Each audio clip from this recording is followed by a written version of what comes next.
Dobar dan, dobrodošli. Kao što ste mogli čuti, iz Microsofta sam Partner Technology Strategist i u stvari, danas ćemo govoriti o zaista inteligentnim uređajima na internetu i vidjet ćete, već ste čuli u stvari dosta priče oko toga, no međutim, jedno od pitanja koje nisam čuo je bilo u stvari, odnosno odgovor, što je to u stvari internet stvari i o tome ću vam ja danas govoriti.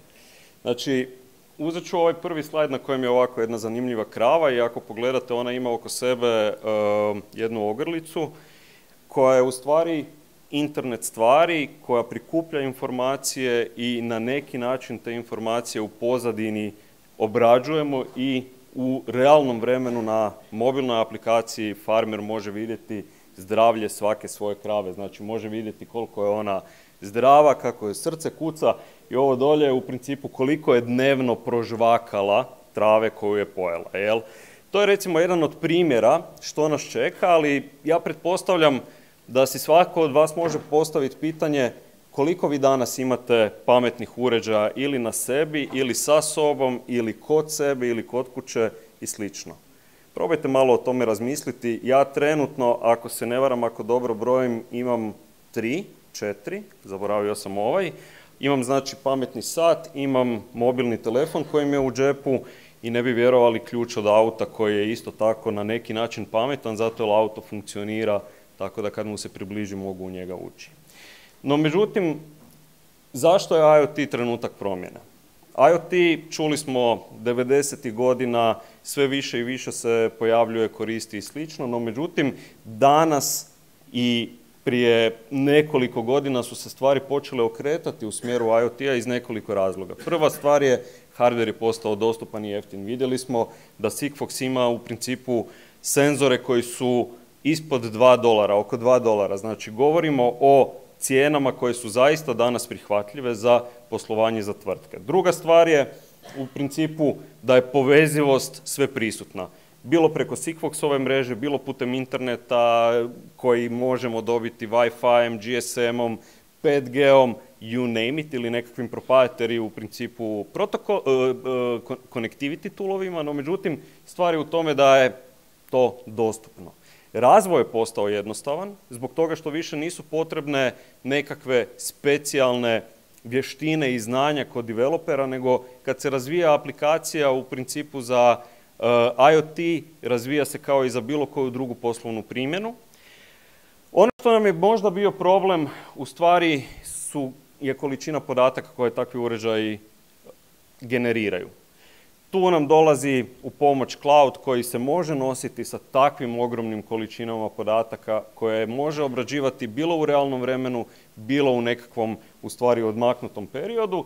I na kraju ono što smo čuli da IoT nosi nekakve nove u principu poslovne scenarije, zaista ono što volimo reći digitalnu transformaciju poslovanja, pa smo mogli čuti kako u Irskoj u stvari kompanija koja se bavi prodajom loživog ulja je promijenila svoj poslovni model i na taj način ne da radi samo 6 mjeseci u godini, nego radi puno godinu. Takvih primjera je izuzetno puno u stvari u cijelom svijetu. IoT 2010. je izgledao ovako, znači imali smo kuću, radno mjesto i ponovno kuću, imali smo uređaje koji su bili međusobno povezani, no međutim ako se prebacimo na današnju godinu vidjet ćete da tih uređaja imamo u stvari izuzetno puno. Od povezanih auta, od frižidera, od žarulja, od pametnih termostata kod kuće do zaista nekakvih poslovnih primjena scenarija, monitoringa, kakva je u principu nekakva najosnovnija priča, kako nam radi klima uređaj u poslovnom okruženju, do zaista bitnih onih podataka kako recimo kakva je vlaga. Mislim da bi taj senzor jako puno podataka u zadnjih nekoliko dana, tjedana mogao u stvari generirati, zato jer vlaga u zemlji nekog poljoprivrednika je napokon valjda sad na zadovoljavajućoj razini. Jel? No međutim, ono što se promijenilo je kako komuniciramo. Prije smo imali situaciju da je u stvari ti povezani uređaji tamo negdje 2010. 2000-ih, 90-ih su komunicirali preko nekog gatewaya, oni su u stvari bili ti koji su slali podatke na jedno centralno mjesto u kompaniji i onda su se ti podaci dalje na neki način u stvari konzumirali. Znači, nisu bili spojeni, kratko i jasno, niti na internet, niti na nekakvu mrežu, no međutim danas imamo situaciju da su uređaji ti koji direktno komuniciraju sa internetom i zato ih nazivamo Internet of Things. Znači, de facto, ono što smo dobili je da vaš auto ima IP adresu, da moj sat ima IP adresu, da moja žarulja u krajnju liniju ima IP adresu. Mislim, možda je malo scary priča, zato tu dolazimo do onog pitanja što je sa sigurnošću, ali vidjet ćemo malo nešto i kasnije o tome. Pitanje koje se postavlja i koje smo mogli čuti da svi senzori generiraju podatke. I u stvari postavlja se pitanje da li su nam ti podaci bitni koje senzori generiraju ili su nam sami senzori bitni. Da bi mogli donijeti bilo kakvu pametnu odluku, poslovni zaključak, u stvari su nam bitni podaci. No, međutim, do tih podataka danas ne možemo doći ako nemamo senzora, tako da je to ono, ja bih rekao, pitanje kokoš ili jaje, što se je prije desilo, to je sprega u stvari i jednog i drugog i niti na jednu, niti na drugu komponentu ne smijemo zaboraviti. Danas je situacija da ćemo imati u stvari u nekakvoj budućnosti jako mali broj u stvari uređaja koji rade nešto pametno i konkretno zbog toga što je cijena i mogućnost logike, odnosno pametnih stvari prebačena na senzore. Senzori više nisu, i kad gledamo u stvari kako se oni razvijaju, oni sve više i više ide u smjeru toga da oni samostalno su sposobni donositi nekakve zaključke na temelju podataka koje oni prikupljaju. Znači, to više nisu uređaji koji su doslovno mjerači nečega, nego su to uređaji koji su sposobni i donijeti nekakvu brzu odluku. E sad, kako u stvari funkcionira IoT? Ja sam vam sada pričao otprilike ako timer dobro ide negdje ispod 7 minuta i izgovorio sam puno rečenica. Naš ljudski mozak funkcionira na način da on analizira izgovorenu riječ i klasificira ih u neke kategorije. Tako da, ako imam rečenicu My friend went to a store to buy sun-dried tomatoes, naš mozak će tu u stvari rečenicu razlomiti na nekakve imenice, glagole, pridjeve, priloge i ostale vrste riječi u jeziku. I to otprilike izgleda ovako. I na taj način donosimo nekakav zaključak. Kad mozak napravi analizu toga, znači razlomi rečenicu po riječima, donijet će zaključak što u stvari ta rečenica znači. Identična priča je i sa, u principu, sa samim IoT senzorima, IoT uređajima. Uzet ću jedan primjer koji je možda kontroverzan, vidjet ćete zašto na kraju, ali priča kaže ovako, imamo automobil danas, bilo koji automobil koji ste kupili u zadnjih godinu, 2, 3, 4, vjerujte mi, prikuplja podatke o vožnji. Zašto? Ako ništa drugo, doći ćete na servis, tamo će uštekati u principu nekakav uređaj koji će dampati te podatke natrag, napraviti analizu zašto vam možda auto cuka kad mijenjate u trećoj, jel? Ili zašto je u principu se dešava nekakav drugi problem, ne mogu sad smisliti ništa, ali poanta je u cijeloj priči da ti podaci u samom automobilu postoje. Današnji automobili, noviji, već imaju connectivity da oni te podatke šalju dalje. I sad, priča kaže, auto generira nekakve podatke i ti podaci otprilike izgledaju ovako. Znači imamo string, niz nekakvih brojaka, slova koji znače nešto. Čuli smo bili da je otprilike Sigfox, ako se ne varam, na 12 bajta radi, jel tako? Znači, konkretno to je priča 12 bajta podataka koji mogu ovako izgledati, koji nam, u stvari, kad ih onako izanaliziramo kao što to radi naš mozak, daju, putem recimo jednog rješenja IoT Hub, daju u stvari ovakve nekakve podatke. Kaže, ok, to ti je ID vozila taj, datum je taj, vrijeme je to, geografska širina i duljina, te brzina. I sad dolazimo do onog kontroverznog dijela. Pogledajte brzinu. Ok? I sada u velom svijetu budućnosti možda će to izgledati tako da će se automatski napraviti mapiranje gdje se taj auto nalazi. Znači nalazimo se negdje na autocesti malo iza Ivanić Grada i idemo prema Zagrebu. Jel? Na autocesti je koje ograničenje? 130, ok. I ono što će se desiti, automatski možemo znati tko vozi, koja registracija je u pitanju, koja vrsta automobila je u pitanju. Nadam se da nema ovoga ljubitelja BMW-a toliko previše, ali ja smatram da je to posebna kategorija vozača, ne želim ovoga i neću dalje ništa govoriti, ali fora je da te podatke možemo odmah proslijediti policiji.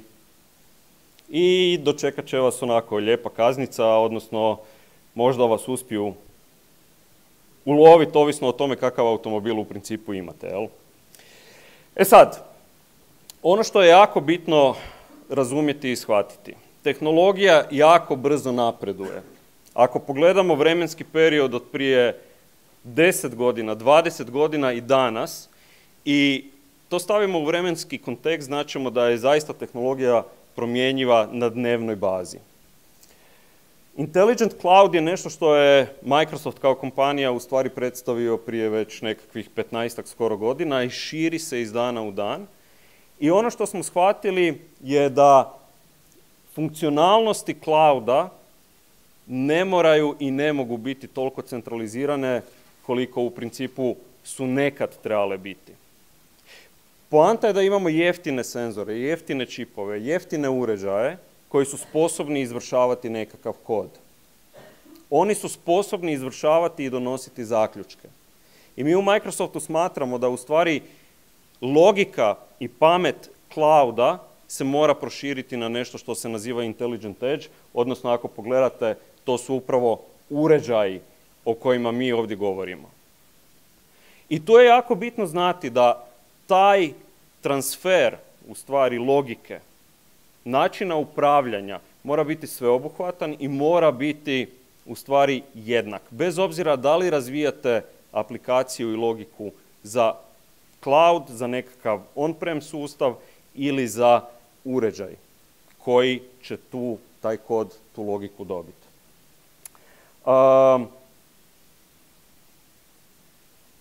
Shifting to the edge upravo govori o toj cijeloj priči. Krenuli smo s cloudom, počeli smo raditi sa IoT-em, počinjemo se lagano prebacivati na edge i ono što nam dolazi je pamet, umjetna inteligencija, AI.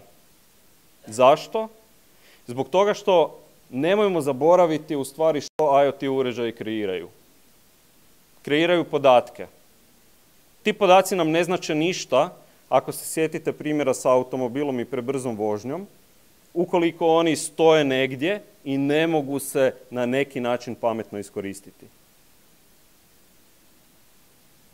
U Microsoftu to nazivamo povratnim lupom, odnosno povratnom informacijom i ona dolazi iz svakog od 4 pilara u principu suradnje sa korisnicima, tvrtkama koje imamo. I bitno ih je povezati i bitno je, znači, poslati nekakve podatke, odnosno informaciju na centralno, na neko mjesto koje je sposobno donijeti odluku što i kako dalje, ali i vratiti tu akciju što se treba napraviti po svakom od ovih pilara. Vodimo računa kako će podaci koje generiraju uređaje u idućih x godina drastično rasti. Ovdje govorimo do 2025. nekakva pretpostavka je da ćemo imati 180 zetabajta podataka iskreiranih od strane IoT uređaja. Zetabajta. Tko to može pohraniti kod sebe? Možemo čankove nekakve, ali treba nam nešto što u principu se može voditi sa svim tim. IoT je ključ uspjeha svake industrije. Nema niti jedne industrije danas na svijetu koja ne može koja će uspjeti bez IoT-a, vjerujte mi. Vidjeli smo primjere malo prije iz nekakvih logističkih tvrtki koje se bave shippingom, koje se bave u principu asset trackingom i slično. No međutim, u maloprodaji vidjeli smo ove senzore koji u principu su sposobni u proximity mjeriti i određivati nešto što se dešava.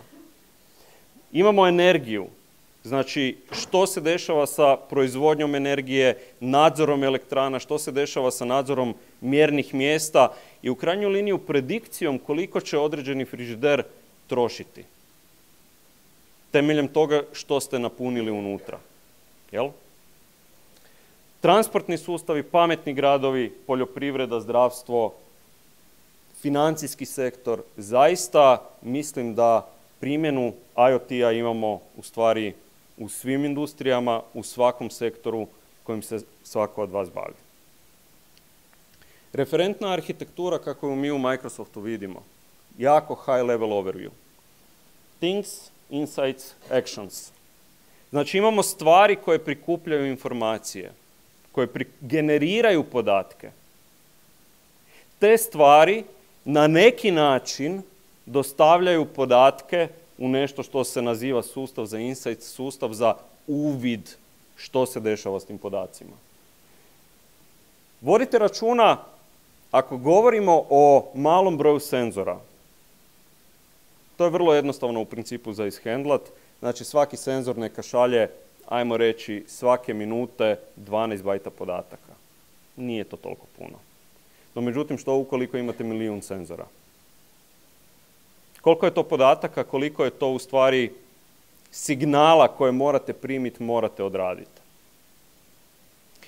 Kod takvih scenarija cloud rješenja dolaze do izražaja zbog toga što su ona fleksibilna i primjenjiva u ovakvom scenariju. Software as a service platforme koje su ovdje načelno navedene vam omogućavaju svaku od ovih komponenti, znači, koju trebate odraditi. Bilo da se radi o procesiranju streamova podataka, znači ogromnih količina podataka koje dolaze u realnom vremenu, bilo da se tu radi o pohrani ogromnih količina podataka. Recimo, ako govorimo o autonomnoj vožnji, nedavno sam razgovarao sa kolegom iz Rimca, on kaže da moraju čuvati 15 godina podatke autonomne vožnje. 15 godina. A jel znate koliko auto generira podataka u jednoj autonomnoj vožnji? Sad, koliko? 40? 80 gigabajta. Ja mislim da su nekakvi terabajti bili u pitanju. 4 terabajta, mislim da je takva nekakva brojka bila. Ok, hvala. Znači, poanta je da svaki auto u jednoj vožnji generira 4 terabajta. A probajte zamisliti koliko vožnji moraju u principu napraviti u Rimcu, u bilo kojem u principu proizvođaču autonomnih auta.